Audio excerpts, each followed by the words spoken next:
G'day everybody, George Harrison from Supertech Electronics, and we're going to show you how to remove a sound system from a 2015 VW Beetle. Okay, tools you will need today is a Torque 20 screwdriver and a plastic spudger. Now, the first part of the equation is going to be removing this section here. Now, it was particularly hard to remove. We had to edge it out from each side. It is loose for video purposes, but it's held in with these guys here.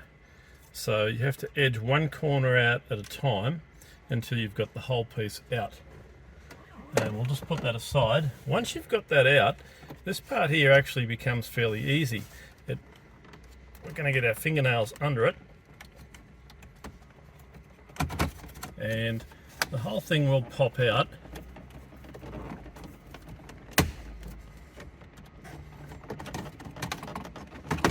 Like that. And we can just put that whole piece aside for the time being to keep it safe. That will expose 1, 2, 3, 4 Torque 20 screws. Okay, so we've got all 4 screws out. Now the radio will come out.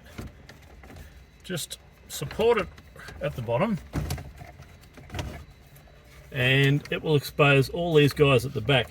Now the first plug to take out is this big square one, and it's removed by levering that lever up. There's a little button at the bottom of it and pulling it towards the front of the car. Now we'll just turn the radio over. These guys come out by pressing that pin there